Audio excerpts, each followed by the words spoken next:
Iran has never won a conventional war. Not one. But somehow it controls 4 capital cities. It has proxy armies on 3 continents. It forced a nuclear deal with the most powerful nation on Earth. And it's still standing after 40 years of sanctions, assassinations, and airstrikes.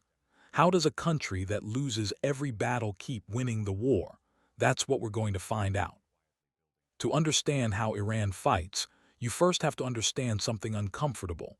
Iran is not irrational. That's the trap most Western analysts fall into.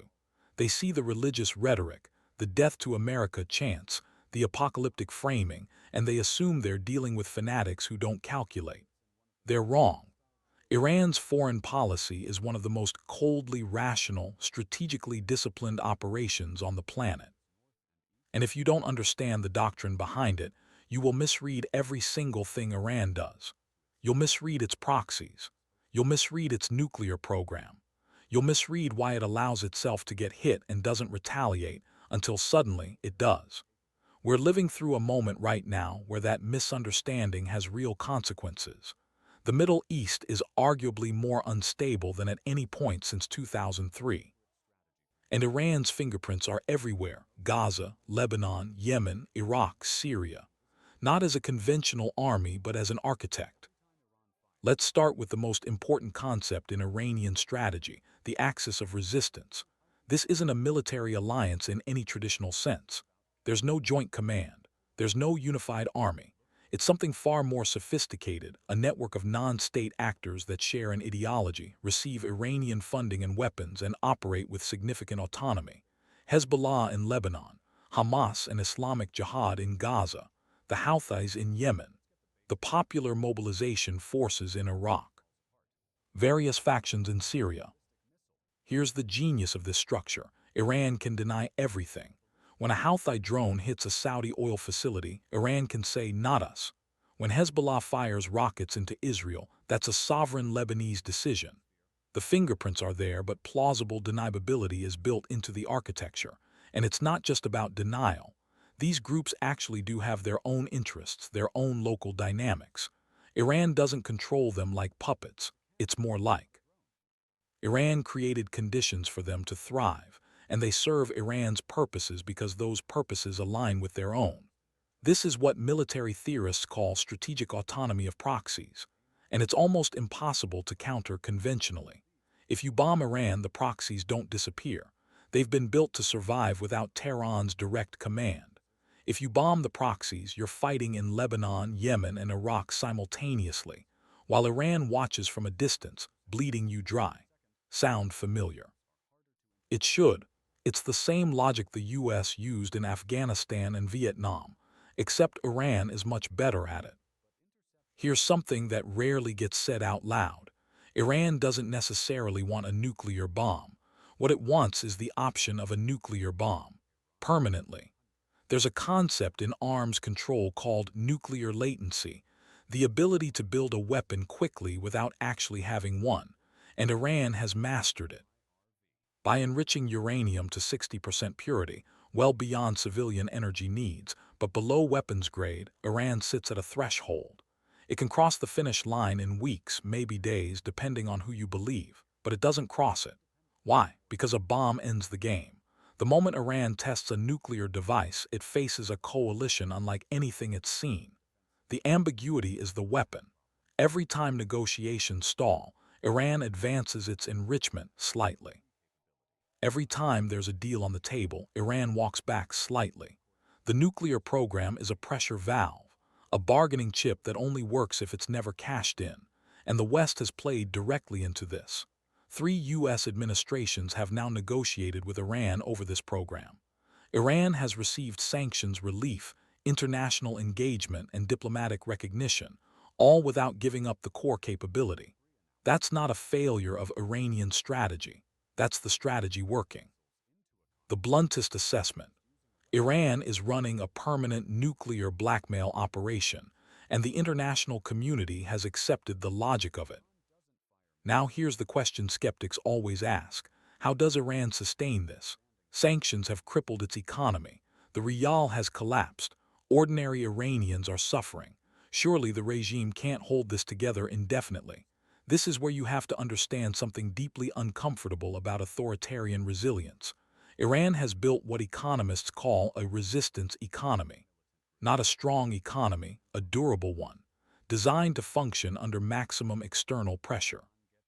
The regime controls the commanding heights, oil, banking, the Revolutionary Guard's business empire. The IRGC alone is estimated to control 20–30% of Iran's entire GDP through construction, energy, and import monopolies. Sanctions hurt the population. They don't proportionally hurt the regime, because the regime has built parallel financial systems. Iran also became a master of sanctions evasion. It routes oil through ghost tankers, fake companies in Dubai, and Chinese intermediaries. It barters directly with countries that have no interest in Western financial systems. The sanctions don't work the way they're supposed to, not because Iran cracked them, but because the sanctions architecture depends on global consensus that doesn't exist. China, Russia, and various emerging market nations have decided that the cost of enforcing Western sanctions exceeds the benefit. So they don't. And here's the geopolitical kicker. The more the U.S. weaponizes the dollar through sanctions, the more countries have incentive to build alternatives. Iran's suffering is also accelerating the very de-dollarization that threatens American power long-term. Iran is absorbing pain, but it's exporting the lessons of that pain to every country that might one day be in its position. The final piece of the puzzle, and the one that most analysts underestimate, is time.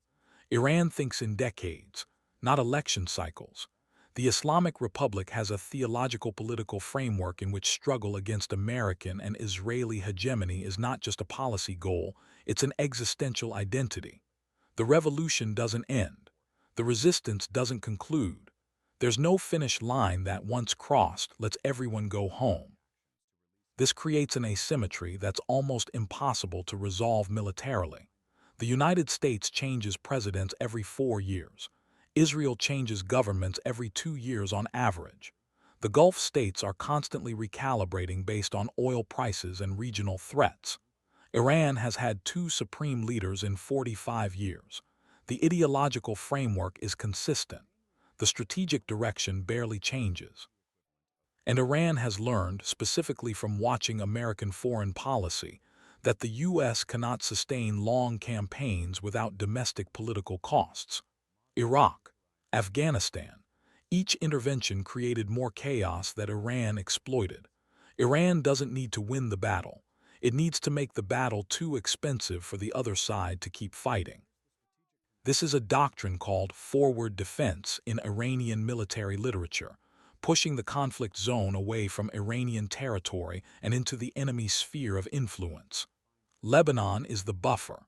Iraq is the buffer. Syria is the buffer. By the time any conflict reaches Iran's borders, it's already been bled through 3 countries. The patience doctrine also explains something that confuses Western observers. Why does Iran sometimes accept humiliation, assassinations of its generals, attacks on its nuclear sites, without full retaliation? Because the calculation is always, does retaliation today advance the 40-year project, or does it set it back? Qasem Soleimani, the architect of the entire proxy network, was killed in a U.S. drone strike in 2020.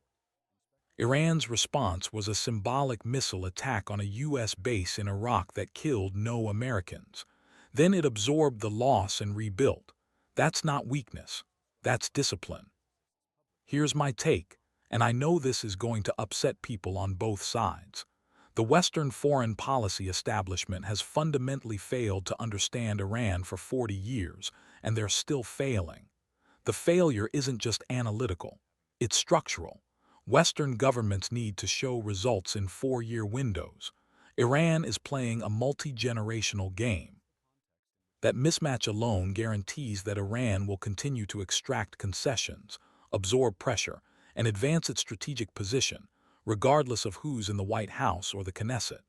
The maximum pressure strategy Trump deployed, and which Biden largely continued with different branding, has not changed Iranian behavior. Not in the ways that matter. The nuclear program advanced. The proxies grew stronger. Hezbollah's arsenal during the 2006 war was 15,000 rockets. By 2024, estimates put it at 150,000, 10x growth under sanctions. Now, I am not arguing that Iran is right. The regime is brutal. It executes protesters. It funds groups that target civilians. It's a theocratic autocracy that represses its own people in ways that should be condemned without equivocation. But being brutal and being strategically effective are not mutually exclusive. And confusing the two, assuming that because Iran is morally wrong, it must also be strategically weak or stupid, is how you end up being consistently outmaneuvered by a country with a GDP smaller than Norway. The harder truth is this: the current international order has no good answer to Iran's strategy. There's no military option that doesn't ignite a regional war. There's no sanctions regime tight enough to collapse the regime before it collapses the region around it. And there's no diplomatic framework Iran will accept that requires it to give up what it sees as its core strategic assets. The Iranian mind is playing a game the West designed the rules for and figured out how to beat those rules while the West was still reading the rule book. That's the most uncomfortable thing I can tell you, and I think it's true.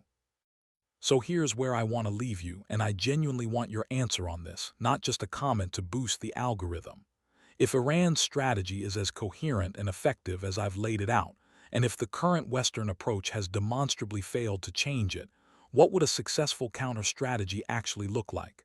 Not a fantasy, not destroy the regime or give them everything they want. Something real.